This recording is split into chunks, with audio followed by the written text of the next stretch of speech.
তো সবাই আমরা ঘুরতে আসছি, আর এই ঘুরতে আসা বিষয়টা হলো আমাদের সময় হয় না। এই হঠাৎ করে সময় হয়ে গেল, আর এই আমাদের এই বড় ভাইটা আসার পর আমাদের একদিন সময় নির্ধারণ করলাম। তো সময় নির্ধারণ করার পর এই আজ বিকেল বেলা এই ঘুরতে আসলাম নদীর পার। নদীর পার ঘুরতে আসার পর মানে চিন্তা ভাবনা করলাম যে আমরা একটু ভিডিও করি, আসেন ভাই। পরে ভাই স্ট্যান্ড মিস্ট্যান্ড সব নিয়ে আসলো।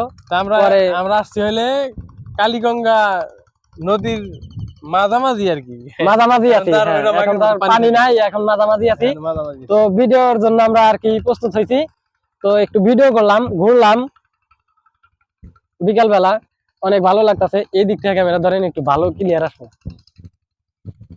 হ্যাঁ, ডাইন দিক থেকে দেখছেন তাই না?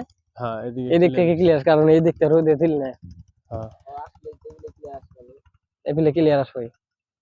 তো মোট কথা ঘোরাঘুরি করতেও ভালো লাগে। আর ওই যে ইয়ামিন পানির মধ্যে বইয়া কি কি জানি করে, দুষ্টামি করতেছে। ইয়ামিন এই যে দেখা যায়, আসো আসো আসো আসো। আরো পানি আর বালি বলি দিয়ে বেশি থাকে আর কি।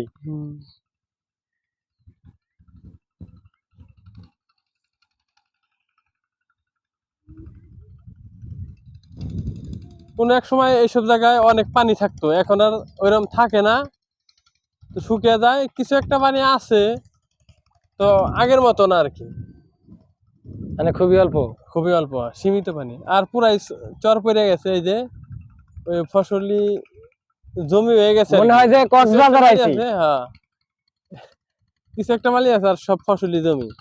মানুষ ধান চাষ করে, ভুট্টা চাষ করে, তামাক চাষ করে, ওই কেউ ছাগল চড়াইতেছে, নৌকার কাজ করে।